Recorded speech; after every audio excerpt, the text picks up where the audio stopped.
about to go into a segment of Satan Center, the part of our podcast where we rate the girls' runways from heavenly and divine or to burning and rotten in hell.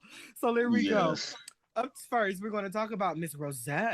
Miss Rose. Right. And before I actually get into Saint and Sinner, I want to say that there are two kind of ways we are critiquing this, right? One is the actual look itself, right? But the challenge was you had to embody kind of the brand. Hey everybody, welcome back to another week of Drag from the Left, the weekly digital series where we review RuPaul's Drag Race Season 13 from a radical leftist perspective. This is a pro-Black platform. This is a Black Trans Lives Matter platform. This is a Fuck the Police platform, just so you know what you're getting into, and let's get into it. I am your hostess with the mostest, the very Reverend Dr. Juanita Bind'Em. And this is Avery. My drag name this week is Chip Nail, because it kind of describes my mental state, and also I have a chip nail and I'm pissed about it. Okay, so my drag name this week is Chip Nail. I just looked down the other day and like part of the paint was, you can't see it because of the lighting, but part of the paint, my gel paint was gone. And this color is cute. And I can't get into the shop until Thursday. It was gel that came on? Right, well, I've had it on for like 3 weeks, so that's probably why. That's rude. I was supposed to get my nails done Thursday, but I had other things to do and I just wasn't in the mood. You get your nails done by the same person all the time, or you just go to one of those spots where, like, you know, you get in where you fit in? No. I have a nail tech, my homegirl Shamir Payne. Shout those nails out in Lakewood. Okay, that's Lakewood. My girl. Not only my favorite nail tech, but my dear friend. So if you like, it's always nice too when your friend actually does a good job, because I got a couple friends who do some things, and you know, like, girl, why don't you come on by? Girl, why don't you come on by? Like, because I'm trying to save our friendship, girl. Right. I will not be posting your work on my Instagram story. Like,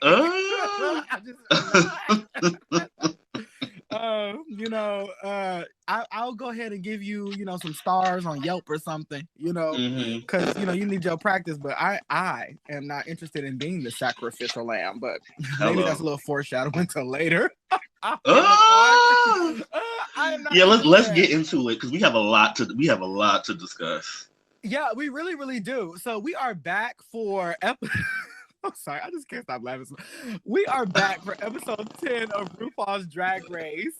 Last week we had the elimination of who went home last week?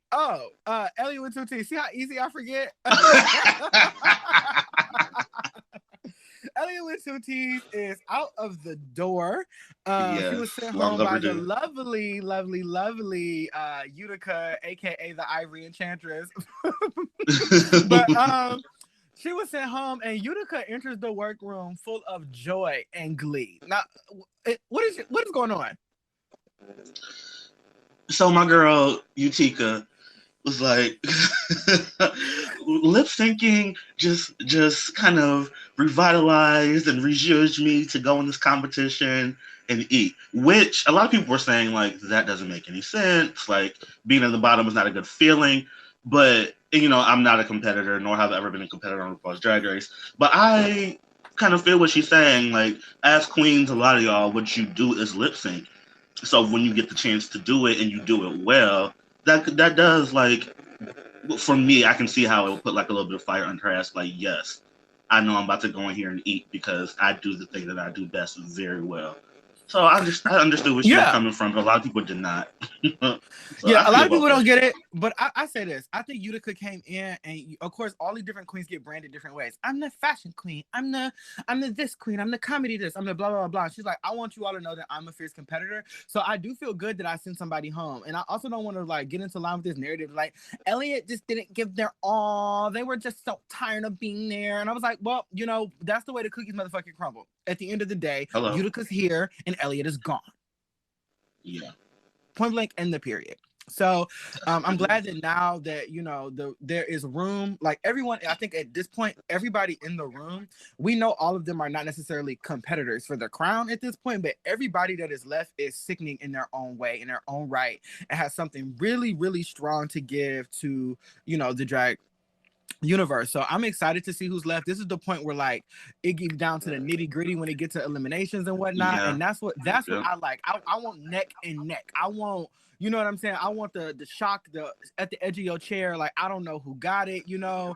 You know, that's what I want to see. So and I think that's that's the annoyance of the fan base too, because it's taken so long to get here. Like, people are like you said, they want to see like the real, right? Yeah. We want to be able to, you know, keep this train moving, and it's just taking so long for us to get here because of train. You know, no eliminations. Love a good train. Choo choo. So the guest, there is no mini challenge, but there is a guest this week, and RuPaul puts together the most unanointed, least powerful spell. Couldn't spell cast their way out of a motherfucking paper bag. No let oil. the girls go on over to the stage to visit Char Margolius, who is a psychic, intuitive medium. In my opinion, I feel like she just like probably has a degree in psychology and be guessing and doing like real generalized, you know what I mean? Because there's ways to ask people questions, you know what I'm saying? Right. And do what they got to do. It was a cute little moment for the show, or whatever. She talk about, does anybody here have a cow? Like, girl, now you know that was so random. Okay, anybody here have a cow? Does anybody live by water? Does anybody breathe oxygen? Like, okay, girl. Anybody breathe oxygen? It was very much read like production slid you these notes and play off of this. Like, and even if it wasn't, girl, guess something else, because that's literally straight what our mind went to. Like, it was cute and funny or whatever, but like, Now the only one that really got me when she was like, went over to Denali, Mr. Cordero Zuckerman was like, and it was like, so do you like somebody here? Do you like that person over there? Is it, do y'all like each other? What's going on? And I'm gonna be honest, I thought Rose looked a little shooketh, because she just did. like she said, my man goes, I would be in trouble. I'll be in trouble. Right. So I didn't even know Rose had a boyfriend until that moment. Yeah. Her Rose and their partner, I think they live together, and then they lived apart. Like, their partner is a nurse, you know, during COVID. So I think they started to live apart for safety reasons, or whatever. But they have a partner. They talked about it in the what's that damn episode? The COVID-19 special, you know. Oh, so still haven't watched I that. thought that was real cute that they got a little, they like ooh, cute little moment or whatever. But I mean, who knows what they into. Pause. Did you see Rosé's Mary Queen of Scots video? Oh my goodness. She is a goofball. I was like, a goof troop. It was funny. I enjoyed that. She needs to be on SNL. Like, put her on one of them sketch comedy shows right now. They don't be funny. Yes. At least that was funny. Like, put her on there. Like, that was hilarious. The queens this season are really utilizing social media and doing it really well. Like, Denali has some fun stuff up on her YouTube after every episode. Content, yeah. Simone has some really good content. They are doing it right. Yeah, I'm really, really excited for that. If you all don't, like, there's like my favorite content, like Simone normally puts out a music video or like a visual editorial related to their looks after each episode. I don't know if they'll do one this week because the look they did wasn't their own. But they do that anytime Denali lip syncs, they do a video to the lip sync that they did, and they're really, really good. Sometimes they're skating, really, sometimes they're just hitting it. They did Chicago Drag Day, so there's like one with like all the Chicago girls in there. I watch that every day. The big names I watch it every day. The names that you don't know, the local girl, like it seemed very all encompassing to me, which I really appreciated. Yes. And at the end of it, they gave you all the girls' names. They all got their own individual feature. They all put their memo on there. Like, I thought it was done very, very nicely. Yes. Shout out to Denali. She's been growing on me. You know what? Me too. The thing is, like, it's one thing. Like, some people just are not like. When we're talking about the comments, like, some people are just like not, to me, like involved in the canon of winning Drag Race. You know what I'm saying? And like, also some girls just also might not be your favorite, you know? But so again, Denali's talented. I think, I think they might be one that kind of sticks around for a little bit, that we'll see. They have a lot of talent and whatnot to offer. I do think, they might need to, work on their makeup a little bit, but everybody need to work on their makeup a little bit. So, okay. Right. So especially on this season. Right. Like, that's one thing. I was like, these faces, like, y'all been up in quarantine. You ain't got nothing to do but do your makeup. What's going on? Listen, we'll get to the runway in a bit. Well, I think it'd be them time limits. You know, they get all them time limits. Everybody can't, you know, some friends, you know, can look cute in 20 minutes. And some friends, they have to like preheat the oven the day before and, you know, and do what they gotta do. Everybody not made the same. Right. So Rue do another one of these whack ass incantations that you can get from one of them unanointed spiritual shops and bring the girls back, you know, with the little lovely sparkles or whatever. And they have announced that the Maxi challenge this week is a makeover challenge. It's Freaky Friday, doppelganger. And because of the conditions of COVID-19 and being safe and whatnot, they're not bringing in guests to make over. The girls are going to make each other over. And I think that is really, really exciting. Yes. Because, like, you have to do your thing on someone else. You have to look at your thing differently. But also, like, this whole idea that you could set somebody up don't really make sense because you're judged not on how you look. You're judged on how the other person look. So it don't serve you well to try to set somebody up. You know what I'm saying? Like, it's not exactly because you're being judged on how well you painted and put another person in the costume. So if you don't do it right, it reflects poorly not only on you but your team because they're judged in teams, which I'll get to later. Our teams are apparently the psychic medium paired these girls together because they all needed something from one another. I'm like, okay, the production girl. team did this. Okay, girl, whatever. But the pairings are Rose and Tina Burner. We have Olivia Lux and Denali, Simone and Utica Queen, and Mick and Candy Muse. These are our pairings. From like standing out at this point, like, is there any particular queen that you would want to be paired with? Simone. No, I wouldn't want to be paired with Simone or Utica. Like, down. That would be my first two picks.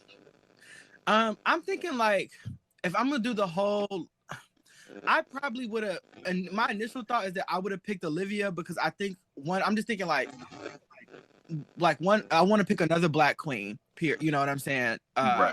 Doing makeup on white faces is very different, and because of like they don't have like a lot of those warm tones in their face, like it's kind of, you have to be like, to me, like even more precise with things. You don't have to add that warmth in the makeup because they don't have it's just a lot.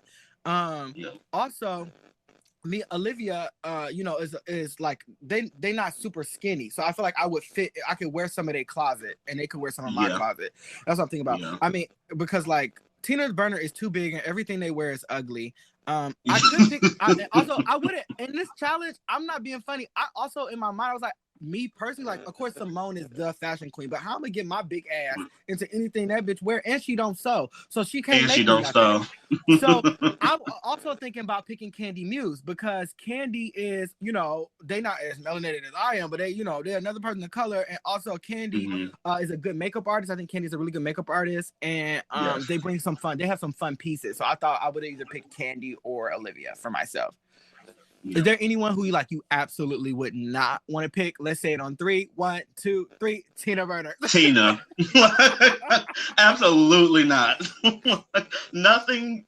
And of course, we don't see all the things that she brought, but I can probably bet my last dollar that nothing in Tina's closet is anything I would ever want to put on my back. The thing that I would wear, the one thing that she brought that I would wear, she wore already, which was through the disco challenge, that bugle beaded yes, that was cute. Okay, was cute. That's the only thing that she has brought this entire time that I would wear. It's actually, to me, the only time I thought girl looked hot. Like, because these outfits, the hair, the makeup, I just be confused. Thoroughly. I'd be confused. You know, I'd just be so confused. And here's another example. This is a queen that can sew. She can sew real good. Like, but taste and design and it's not her forte. It's not her forte. But construction, she got construction. You know. She know how. She has a very unique build, and she knows how to make things fit her build. I would give her. I mean, she do got beautiful long legs. Like, to me, Tina Burner has my favorite walk. I mean, we know Simone slinks down that runway, but Yeah. I like more of like a stomp. I like bitches that Tina stomp down the runway. And Tina be whack, whack, whack, whack, whack, just right down the runway. And them legs are huge, and she picks them up off the ground. Like, pick them Don't up. she? I love it. Working out. Yeah. Straight, like, period. I'm such a fan. She got such long legs too. Like the legs go on forever and ever and ever. I like the way she walk. I also like Lala Ree's gone, but I also like Lala Ree's walk. Lala Ree walk like that popping black girl who is doing it. No, and she know everybody looking at her. She know it. Yes, she know. I love it. But since we bring it up, eliminated queens, could you imagine what Tamisha would have done in this challenge? She would have ate. I think Tamisha would have done well in the makeover challenge because she's a drag mother. So she has turned how many queens into queens? She invented Lala Ree, you know, like she helped her get in the drag the first time. Like she has literally legendary children. Also, Tamisha, I think in this type of challenge too, she would have really got to know somebody that would have been cute. That intergenerational bonding, I think, is really important, particularly for the queer community. And Tamisha can sew, you know. So yes, I'd be interested into seeing what they brought in. I'd be interested to see how somebody dresses Tamisha in a more modern drag. You know what I'm saying? Yes. But also, Tamisha was so worried about her ostomy bag at this. She would have had to tell somebody at this point because I don't know how she was going to have somebody make her over. You know what I'm saying? So this episode, instead of getting the story, this would have been the storyline for this episode. Where the ostomy bag would have went here because you know what I'm saying? Like it would have been the point where she would have had to say something, at least to her partner. Yes. Because like, what's she gonna do? Like, give me the clothes. I'm gonna run out. I'm gonna be right back. Like, nah, bitch. I need to see what's going on. Right. You need to put this on right here. Like right now. So they working. They matter of fact, let's just take a break early on. Hey everybody, we'll be right back here listening to some messages from our sponsors. Hey. And we are back again, giving you a dose of adrenaline. Great. So Rue is coming into the workroom, checking in on the girls, doing their little table talks. I personally, the one thing that I noticed when we talked about this before is that now that the room is bigger because of COVID, I kind of like that Rue stands at the total opposite end of the table. Instead of being like y'all stay over there. Yeah, I like that distance. Like some of this Corona stuff, I really want to not change. Like I want people to just be more cognizant of personal space about and I'm telling you right now, you know, it's been really nice in Cleveland and Northeast Ohio this week. We having some beautiful weather. And I stopped at the mall to go to Lush. It's the only thing I went in there for. I went in the mall to go to Lush and to come out of the mall, right? You would think I ain't seen so many noses in so long. I was just so nervous. Like I was like, all of these so many noses. Then I was in line next to this white lady with this Karen haircut and her daughter, and I just knew they had voted for Trump. I just knew it. I knew it. And she was like, "Let me get this goddamn motherfucking mask off my face, these fuckers." I was like, "Did she just say all of that about a mask?" Damn, the mask hurt your feelings that hard? What the mask do to you? Oh my goodness! What the mask do to you? I can't. Don't get me started because this will be a whole COVID. This will be our COVID special if I get to talking. I want people to know that when you are in a public setting, you cannot eat and be in motion. It's one or the other. When you eat in a public place like that during COVID, you have to take your mask off. So you need to stay in your bubble. Yes, you need to stay far away from people. Go get a smoothie and walk around the mall and go shopping drinking your smoothie. That is not permissible. Unless you have a straw and sip it from under your mask. That's what I do with my Starbucks. Yeah, I mean, I need your face cuddled and covered. I cannot deal with that. I just want to fight everybody. And I'd be ready to I know. It's like common sense, girl. Like, also, common sense. Why do people want to cross in front of you when there's all this space behind you? So now you putting your water droplet vapors all up in my, you know what I'm saying? Like, go behind. It's like you learned that in school. Like when you late to class, you don't cross the teacher in front of the bulletin board, right? In front of the board, you go around. You don't like what is going on? And these people don't have. And I'd be like, you know what, though? Girl, this is why I hate them all. They mamas. This is because they mamas. It's always the mama's fault. It's their mama's fault. Because Why your mama didn't teach you that? Why your parental unit didn't teach you that? Whoever it is, your grandma, your uncle, your auntie, the monkey that be jumping out the closet. Why didn't they teach you that? I'm so confused. And today when I was in Starbucks, okay, because I went to the Starbucks today to get a peach green tea lemonade, and that's my favorite. Our favorite drink. I went to go get peach green tea lemonade, and I was so proud. This beautiful black girl was standing behind the counter, and she pointed at this lady and was like, "I didn't need you to pull your mask up over your nose. Thank you." And I was like, "Baby, this is not Texas. This is not Mississippi. Texas. We have mask mandates that you still need to follow. I don't care how nice it is outside. Period. The pandemic is not over. Okay. I don't care if you're vaccinated or not. I'm not. I am, and I don't give a damn. Stay away from me."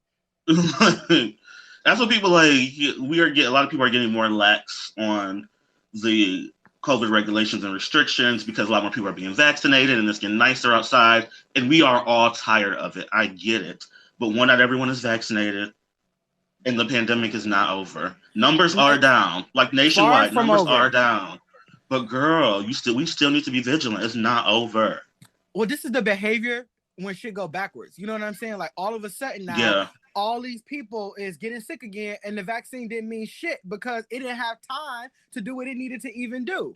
You know, right? And we're also given what it was supposed to have. We're supposed to get right, and now we are literally in a race to fight the spread of other variances. So more people need to be vaccinated quicker.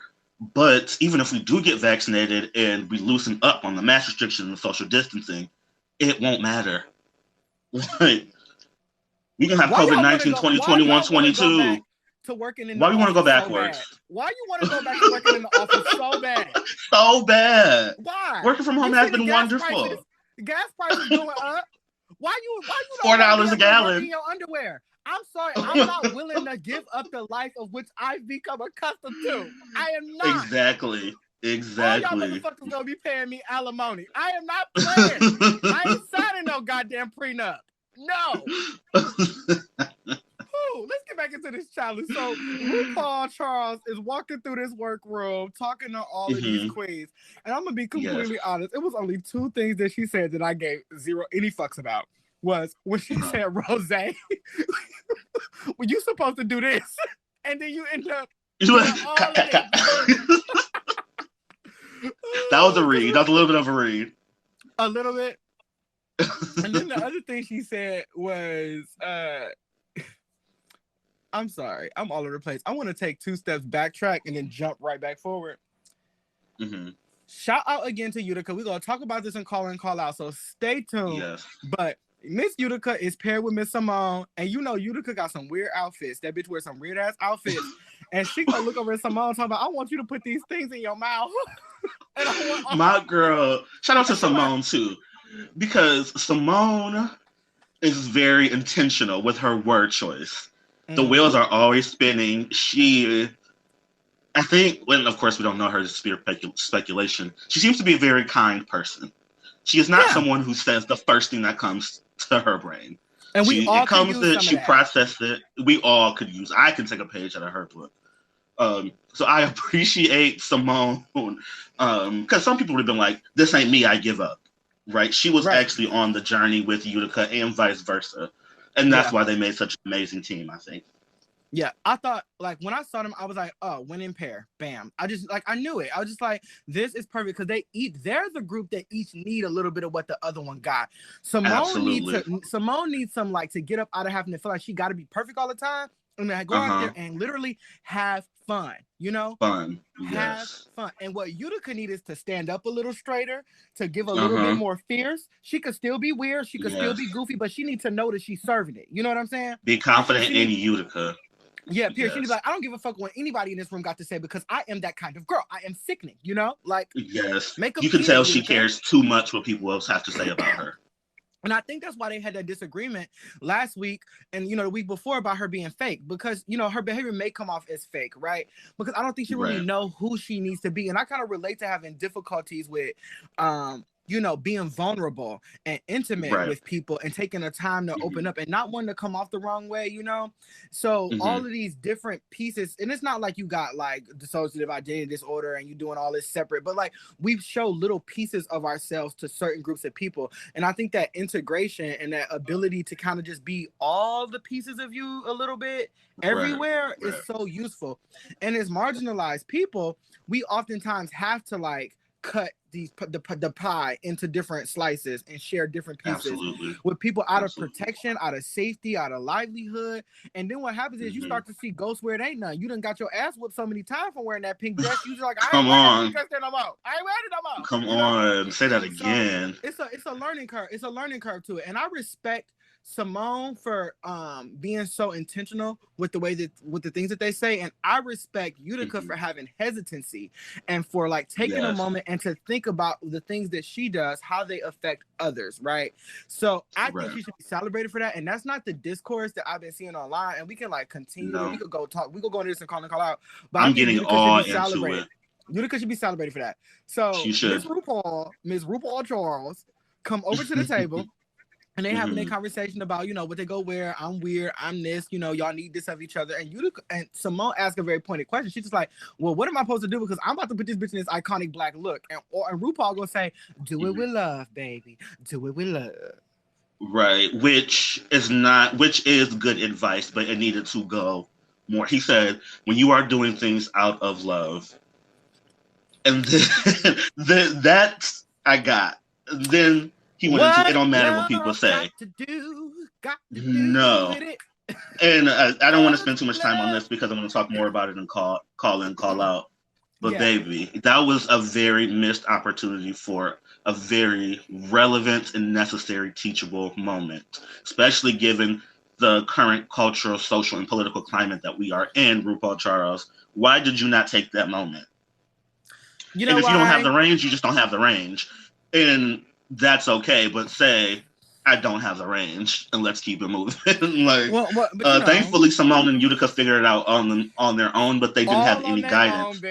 If you want to sit up here and covet yourself as the drag mother of all drag mothers, you want to be a leader in this community. You put yourself up on this pedestal, on this throne, and say I am this, and I have this experience, and this intellect, and this passion.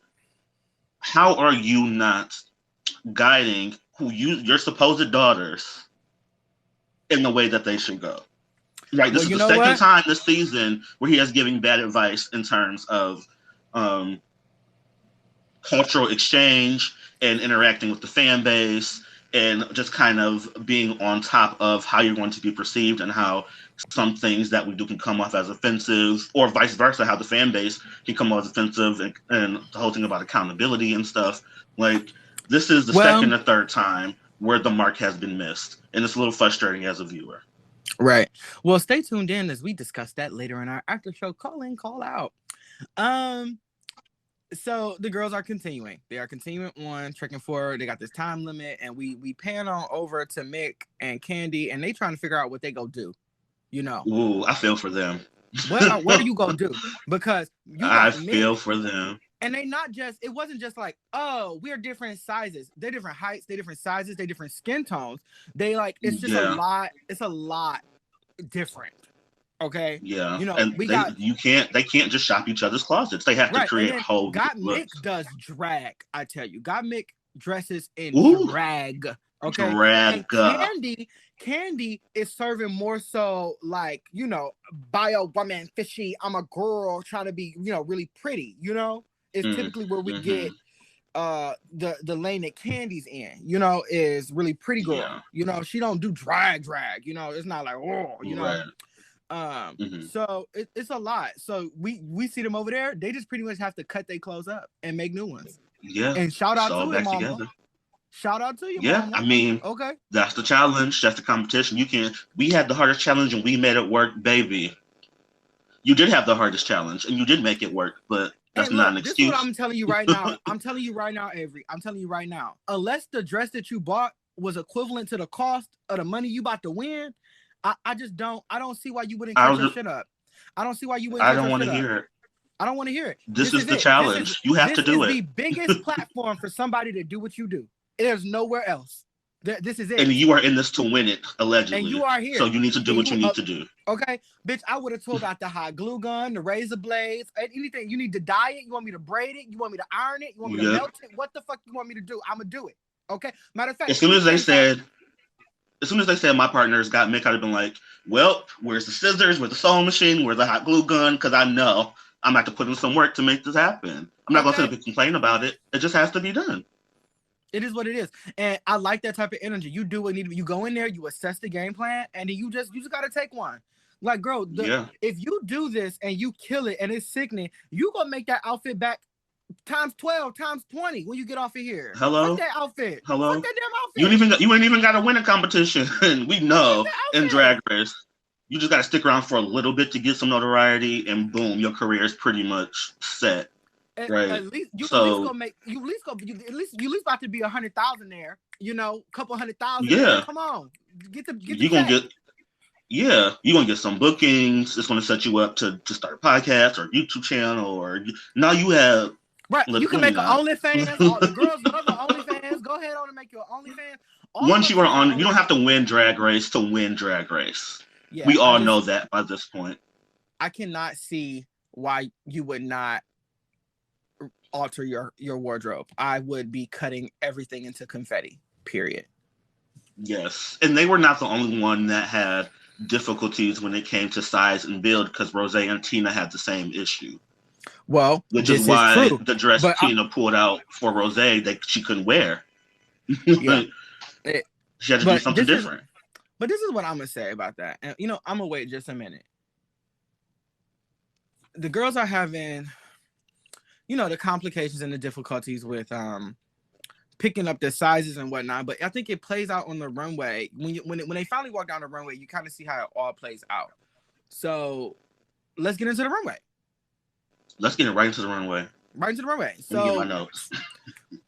First up, excuse me, actually, rewind 5 seconds like you didn't hear that. Hey, everybody, we're about to get into a segment of call. No, we not. What the fuck is it called? I need to stop smoking this. I really need Satan to. Center. Put the pen down. Put the pen down. Oopsie. You got it right in your hand too. Set it on the desk.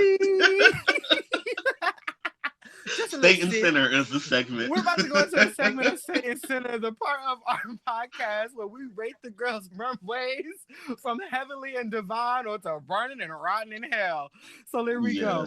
Up first, we're going to talk about Miss Rose. Right. And before I actually get into Satan Center, I want to say that there are two kind of ways we are critiquing this, right? One is the actual look itself, right? But the challenge was you had to embody kind of the brand and the drag essence of your partner, right? So I'm going to be judging it in kind of two ways, both of those things together. That being said, Rose, I don't like this look. I think the dress is ugly. It's ill-fitting. You can see the leotard underneath.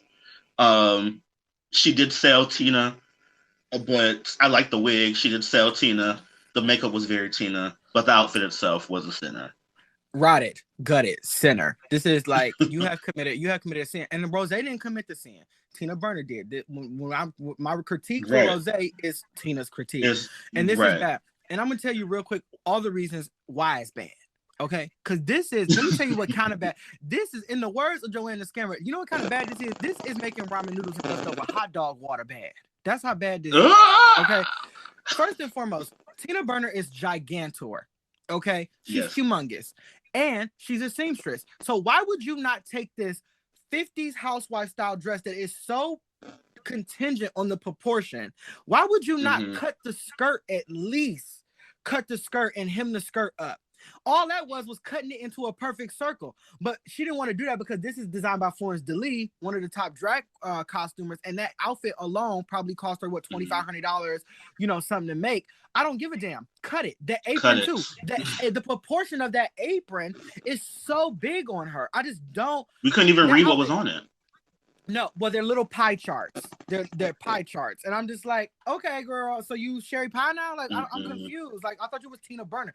And this is what I'm also gonna say. Any other time, you don't want red, yellow, and orange, looking like a fucking firecracker the entire time. If there was any time to do it, it was this challenge. I'm so confused. Not looking like a motherfucking firefighter? Why is Renee not looking like Ronald McDonald? I don't understand. I was so confused. All orange, red, and yellow from head to toe. I don't understand. This was the one time I wanted to see those colors on someone. The one time. I will commend her. I'm so confused. She at least put a wig on her to look decent, because sometimes homegirl wigs is questionable. So she put a good wig on her. I appreciate that. And the makeup was Tina's makeup, but Rose looked ugly. And I think it's because it wasn't really refined. People talk about it like, everybody who does drag makeup or makeup in general has different challenges and hurdles and techniques that they got to use. Yeah. For the art of drag, Rose has a very manly face. They have their beard grows up like mine, all the way up to their cheeks. You know what I'm saying? Yeah. And it grows back fast. That's why literally she color corrects almost. You ever see when she's doing her makeup in the mirror, how her whole face almost red? She color correct almost her whole entire face. Sometimes even when she's not in drag, you can see still the orange color corrector on her face. Yeah. So she has a strong chin and she has that very distinct brow bone, you know? And I think Rose has learned how to work with their face, where to place the eye and all of that. And there's this negotiation that you have to make. You have to do your makeup, but you kind of have to adjust some of the things to fit the face that you're doing it on. And the queens that did not do that, I think, suffered. Because although Tina, I will give them points. This does look like Tina Burner, but I think, like the judges said, on the level of taste and how elevated the looks were, they did each other a disservice. And I'm really glad that they didn't get to wear those looks on themselves, because them outfits wouldn't have been that hot on who they belong to. Both of those dresses were ugly. I put that in my notes. Like, flip it. Time they were both Tina ugly. Burner.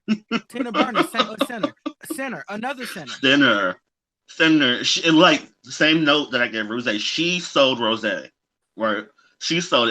If she was impersonating someone and I had no context, I would say she's impersonating Rose, right? Absolutely. But this dress was ugly. This wig. Did you see that hairline? Atrocious.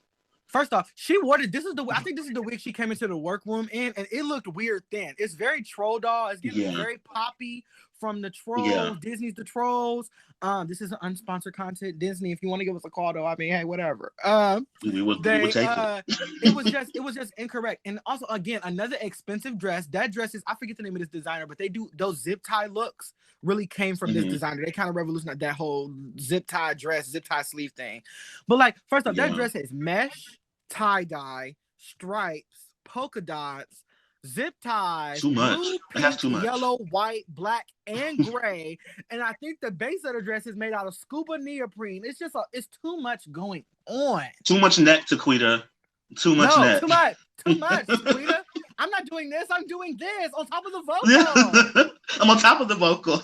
On top of the vocal. Damn. Team too much. Both of these are sinners. And the thing is, they both are too much ass queens, and they really could have had this opportunity to. Also, why would she? These girls are missing the mark. If there's any time to be your brand, it is right the fuck now. Why did you not put her in ruffles? Why would she not be in ruffles? Thank you. Thank you. Every week, listen at least 4 times at this point. Why would you put her some tulle or ruffle? That's what we know you for at this point. Ruffles have ridges. I want to know where's the ruffles. I'm over it. Next, making my head hurt. I was just like, the thing is though, she did look like Rose in the face, and I think that did a good. So I think that Rose's face on Tina is okay, because like you never really get this. Tina always does that black smudge. Very undefined eye shape, just like smoked out look. I'm like, oh, you have eyes. You kind of cute, you know? Right. And I think she did it when she did her arms. She did her little puff arm. She was trying. It was cute. It was cute. Like, I see what you're serving. But I still. That's literally what saves them. That literally was they really sold it as each other, and I think that's what saved them from lip syncing. Honestly, knock. These looks were ugly. Olivia Lux and Team Denali. So we'll judge Olivia first. So this is technically Denali's score. Yes. I couldn't get past the makeup. Yeah, so if I was just judging it the from brows the neck and the down, makeup were. Yeah, if I was judging it from the neck down and including in her performance score on performing Denali, I could give this a center or a purgatory. But I could not stop staring at how Denali just took my homegirl's face, my future spouse's face, and just smacked it on the makeup counter and just rubbed it around. And just drug her down the whole makeup counter. How do you make such a pretty person in and out of drag look so that rough. hideous? Yeah. I cannot fathom how she thought that was okay. But the thing is that Denali, Olivia should have took a blender and did it herself. I'm telling you right now, I am never in my life gonna let a bitch leave me out looking fucked up. Oh hell no! I would have been like, I'm gonna fix this. Production, I need to use the restroom right now. I have violent diarrhea. I have to pee right now. I need to go. I was fixing my damn self. And I put a beauty blender in my bra or something. Okay, be in there just beating my face like, you know what? Fuck this shit, and just take this damn. You're gonna have me on TV looking crazy. Also, I think this wig is disgusting. I didn't like the wig when it came in the first time she wore it. I didn't like this wig the second time she wore it. This wig is ugly. Nope. This wig is ugly. I don't like it. The braids are not neat. If you go do first off, I don't know if Denali, another queen, I don't know if she should be wearing a wig that got braids in it. That's how I'm gonna say what I say. I don't know if Denali should wear a wig. If Cordero Zuckerman, I don't know if Cordero Zuckerman should wear a wig that got braids. I can't wait till we start recording. I cannot wait till we start visually recording this so people can see you because you are cracking me up. I don't know if she should wear braids. That's all I'm gonna say about it. Oh, stick around for season 2, baby, because I'm already getting the looks together. I got 8 looks ready. I only got to get 4 more. We gonna come next season. Stick around for season 2. Stick around for season 2. But let me tell you, I just cannot. That wig is gutted and rotted and a Gila monster beast. Like everything about it is the house boots down. Shit, cat, cow. Everything about it is bad. If you go do a feeder braid wig, first off, the least you could do is fix those baby hairs. And Olivia, shame on you for not fixing your own baby hairs. And this braid is so, because when you do a long braid like that, they don't sell braided hair. Rarely do you get the braided hair that long, right? You add it in, so you braid and then you tuck more hair in. The parts where the person who did the braid is not tucking the little extra pieces that fall out in. You can cut those off, you can burn those off, you can melt them down. There's so many different things you can do. But a person who has braids and be wearing braids would know that their wig was a little off. They would know. Ooh. But Denali don't know. Because her hair don't do that. Her hair don't do that.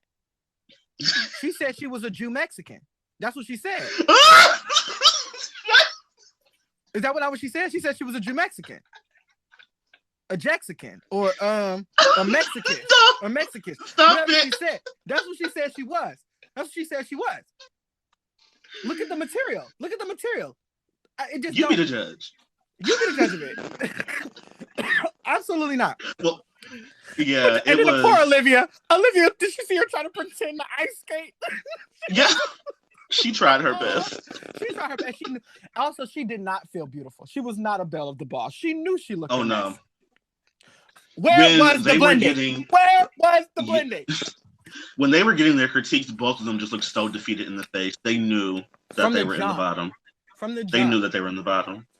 How about Denali? Let's judge Denali's look. She looks good, but it doesn't read Center. Olivia Lux to me. She could have been anybody. Anybody. Literally could have been anybody. I don't even know. I don't know how many queens have been in this class of Drag Race and in here. 156 girls at this. Like, I don't know. Yeah, 100 plus. 100. You could have been any one of them. Anyone. Any single one. You look like Alyssa Edwards doing glam. This could be best drag. Right. This could be best drag for anybody. Generic, like literally. I can see Latrice in this. I can see Alyssa Edwards in this. I can see Naysha Lopez in this. I can see anybody in this. Also, this is Olivia again. I think the judges, you always trying to please the judges, right? And they're always talking about versatility. But you have to keep your brand in mind. You go let your people talk and you go take in what they say, but ultimately you got to do you. I don't eat the meat, throw out the bones. there are three things, because at this point, Olivia Lux's brand, and to quote Simone, I see you more as like the vivacious, flirty type of girl. I don't know your pageant side. And although you have done a pageant or two here or there, you don't even brand yourself as a pageant queen. So why would you do a pageant look? You haven't, that's not what you've done. You know what I'm saying? You give us glamour, you give us cute, vivacious, fun. Like, there are three quintessential things that you could have put on Denali that would have saved you from having to lip sync. Where was the mini purse? Where was your tiny itty bitty purse? Yes. Where was it? Where was your flirty curly hair? You every time you wear a curly hair wig, where was the curly hair? Also, where was the gleaming smile and joy in Denali's face? Where was it? Olivia is happy, joyous, kind. You know, like, I didn't feel that. I also think putting Denali, you have to take people's skin tones into account. Denali's skin tone, that hair, I do not think that like orange carrot color hair was doing her any favors. That hair color did it's not a cute look wig, not on her though. Exactly. Denali and all that dark color, not cute. No. Did not like that. It wasn't right. It wasn't right. It's not right. It's not okay. It wasn't. Nothing about it was right. And again, this is not the challenge to incorporate versatility. This is the challenge to go back to your foundation and put it on somebody else. Foundation, makeup. But no, this is your base. What people know you for. This is not the challenge to show versatility. It's not. Okay. This is the one you scroll through your Instagram and you see what picture got the most likes before you got on Drag Race and bring that look. Okay. Even if you got to just lean over to your neighbor and say, what do people know me for? This is my ass. Like, what are you take some notes and apply. Okay. So, it rotted. Next group. Okay, let's move on. The complete antithesis to the group we just talked about, because these hoes ate. Breakfast, lunch, and dinner. Breakfast, lunch, and dinner. I really have nothing bad to say about either one of these. So let's go ahead. Simone is the archangel. Okay. All right. Yes. Okay, Utica has touched the cloth. Okay. They have been at the hem. They have been at his hem. Okay. They have seen the glory of God. They have seen the glory. She touched it and she is healed. Okay. And they are both better for it. One thing I do want to point out, because they do have such contrasting skin tones. Utica is very white and Simone is deep. Very chocolate. She's not very dark skinned, but she is dark skinned. But she brown. Right. The bitch brown. Yes, they did each other's makeup almost perfectly. Yeah. Like the way Simone blended and added that warmth that we talked about earlier, the way that Utica found like the matching shade. Probably Simone helped her out with that, but then put the touches of color around her eyes and around her mouth. And we're not even talking about the outfits, because both of these costumes were impeccably done. Yeah. Fit them perfectly. Also, this is why this is so good. You go classic you, because this is the moment you could get away with doing the thing that the judges would normally read you for. Because if Utica had to come down the runway in a muscle anatomy bodysuit with a maxi dress over it and yarn horns and flower crowns, she would have been in the bottom. She would have been in the bottom. They're like, you serving Freakazoid. That's what they would have said. You I said this. Juanita, we almost share a brain, because I said this to my homegirls when we were talking about the episode yesterday. We were drinking and I was like, I am so glad that she put that in Simone for the makeover challenge, because if she would have worn that for her own runway, it wouldn't have translated well. Utica would have been in the bottom. Period. She probably would have went home. Okay, and the same for Simone. Utica walked down this runway in this Baps look, okay? This Baps look.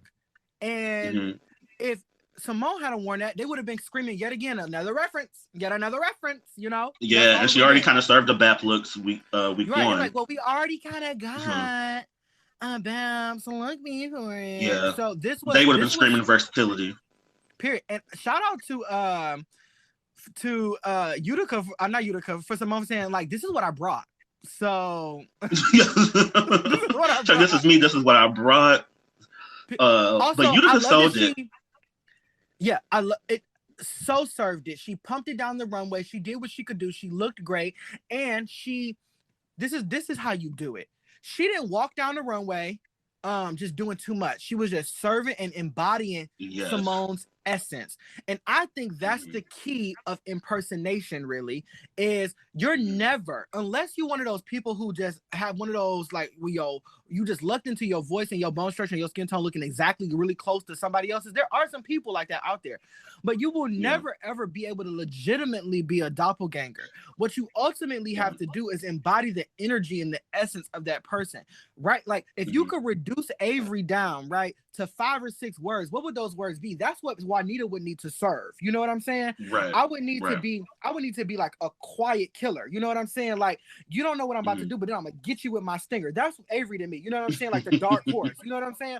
I would need to be giving you this body. You go serve it. Even if I look in the mirror and I don't think it's sickening, you go think it's sickening. It's all sickening. Like, that's what I would get. You know what I'm saying? That's what I would serve. I would serve body because I see Avery as a body queen. You know what I'm saying? I would like give my arms. You know what I'm saying? You got a perky booty. I would make sure we had our booty pads on. That's what I would serve. I'm not gonna come down the runway and just serve a caricature of you. You know what I'm saying? I'm gonna really try to embrace what your energy is. I do want to take a quick moment to shout out to Natalie DeSalle, who passed away earlier this year. They're known for their role in BAPS. They were the other lead role in BAPS.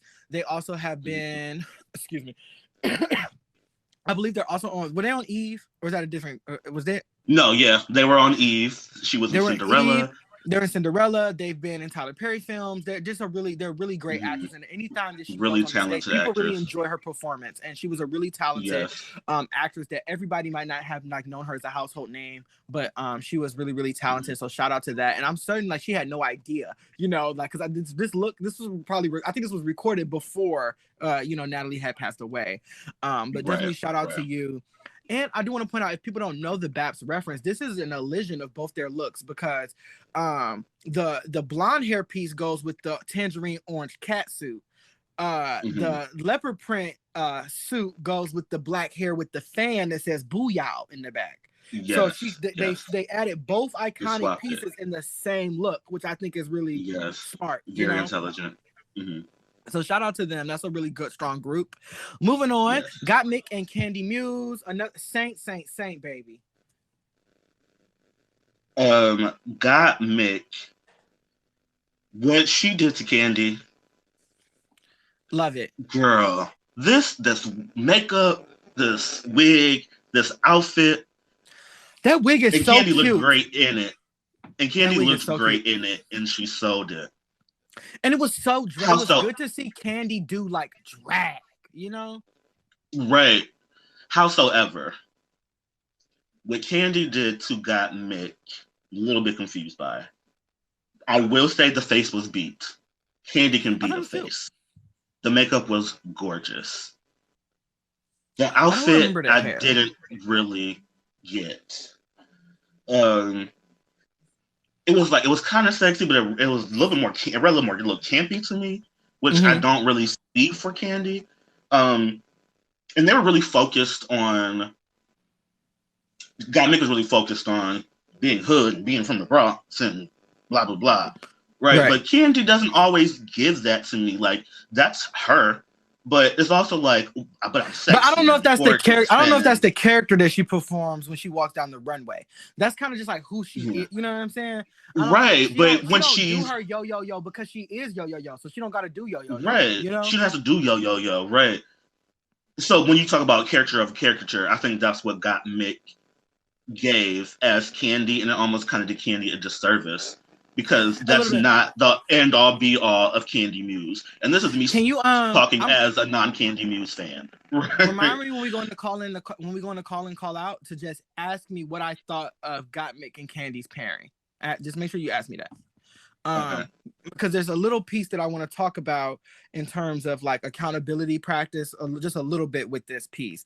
However, I do think that. I recognize this look because she wore this look to which I think we need to go to DragCon the next time it's available to go in person. I think we should go to DragCon.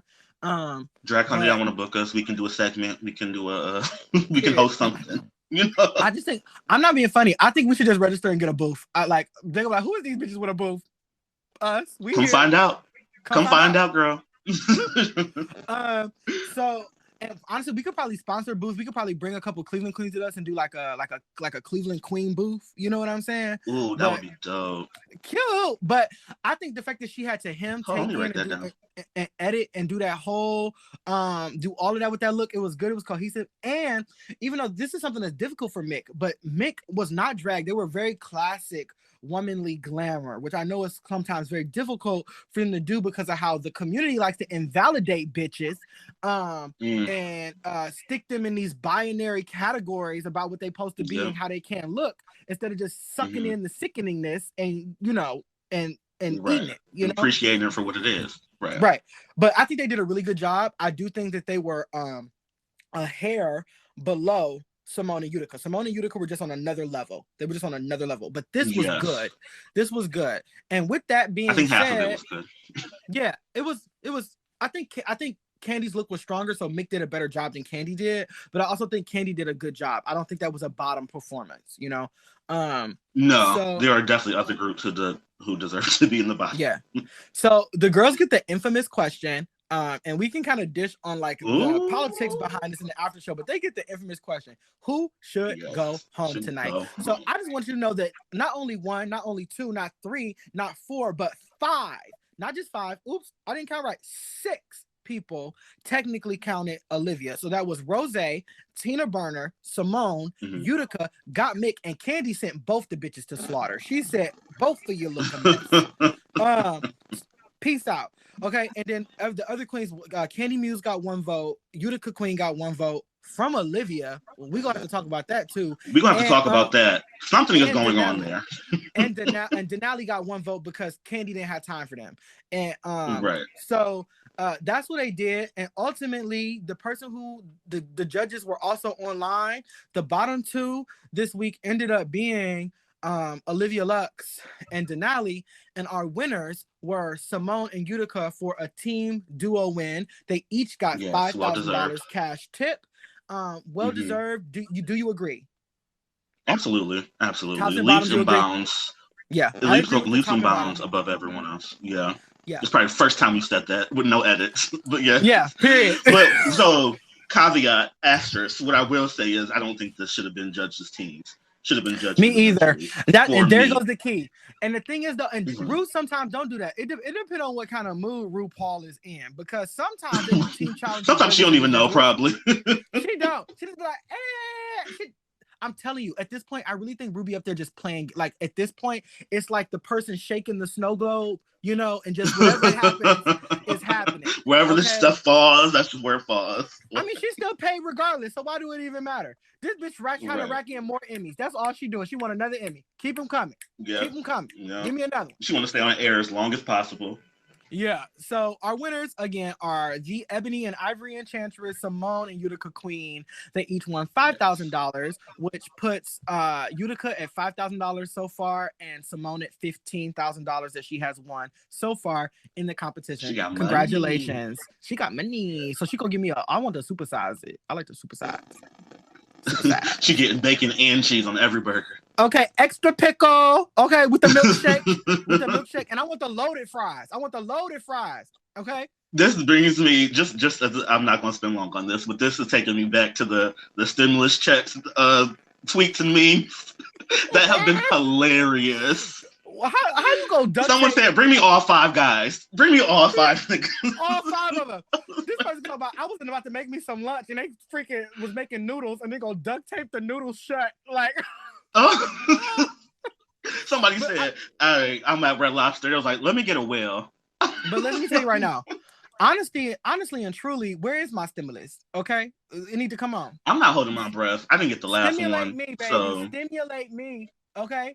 Stimulate me. Go ahead on. Someone said I can claim it on my taxes, so I'm gonna try to do that. Yeah. Well, I didn't get the first 2 stimulus checks because of the tax people being behind and processing shit, but I was able to claim it. Y'all know that if y'all didn't receive y'all stimulus check, when you do your taxes, even if you do not have to file taxes, you need to go on to and file your taxes just for this purpose. If you're not a mandatory tax person because you don't fall under, only make so much money, you can claim your previous stimulus checks and they will give them to you as a tax refund. So make sure you do that because that money is yours. It belongs to you and they ain't giving you enough. I'm about to say, and we really deserve more. Okay, but speaking of which, they like to keep us bound, and Mary is trying to release us from the shackles. Okay, shackles off my feet. Praise you. Now let me tell you something. This song was part of my gay awakening. When this gospel song came out as a kid, I could Juanita, thank you so much. myself. This song, People were talking about why would they have a gospel song as a lip sync? I have heard Shackles many times in the gay club. Let's not act like Shackles is a gay standard. Shackles is this is a drag song. This is a drag song. And like I said, I've heard this in the club multiple times throughout my years going to gay clubs. I have seen queens perform to Shackles. I want to perform to Shackles. I love Shackles. Okay. There are so many queens that perform to that song that I have seen myself. So I'm not surprised that this is on Drag Race. They've already done it. They performed to Shackles in season 1 of RuPaul's Drag Race. It was a lip sync on season 1 of RuPaul's Drag Race. Sure was. The stage was smaller, and they had that season 1 filter, and it was doing what it was doing. They came a long way. Okay, but also we all know Mary is pseudo sanctified. They don't got one song that's pleading the blood of the lamb in it. So they don't ever say Jesus. They don't ever talk about the blood. So I love God. Music. It's gospel. I love it's God. Inspirational. You don't love God? What's wrong with you? I like that song so much. They be trying to say, I love God. Man. You don't love God? What's wrong with you? Not love. I love God. LUVH. Yeah. So what do you think of the lip sync though? Ultimately, they end up lip syncing for their life. It comes down to Olivia is safe and Denali is going home. Do you agree? I don't think Denali should have been lip syncing. I also was very underwhelmed by this lip sync, so either one of them could have gone home. In my opinion, neither one of them is winning this competition, so it honestly didn't matter. And that sounds mean and facetious, but I'm just being honest. But we're here to do a job, so hey. Yeah. Denali had one win very early on and hasn't won since. Olivia has 2 wins, but has been has been declining. Yes. So I don't think either one of them are winning, and this lip sync was, like I said, was pretty underwhelming. I don't think that these are the queens that I would have liked to see lip sync to this song. I think this is a lip sync that Candy would have done good at. I think this is a lip sync Simone would have done good at. Believe it or not, I think this is a good lip sync that Tina Burner would have done a good job, because Tina Burner, I like to see Tina Burner lip sync. I like what she lip sync. Yeah. She do a good job. So this is not a Lala Ree. Like, definitely the Black queens would have killed this. I think Tina Burner would have done a really good job at this. And Utica know about her church shit, so I would have not, but I don't want Utica in the bottom. She does love God. She loves God. Okay. But ultimately, I will agree. I will say I think that they were pretty neck and neck. With the physicality of the motion, I was a little bit more into Denali, because we got the signature. She raised her hand. Like, these are like church like mannerisms that are like really. She tried to do her holy stump a little bit. It was a little off, but like, we talked about that. She don't got no oil. That's all right though. Yeah, but it was okay.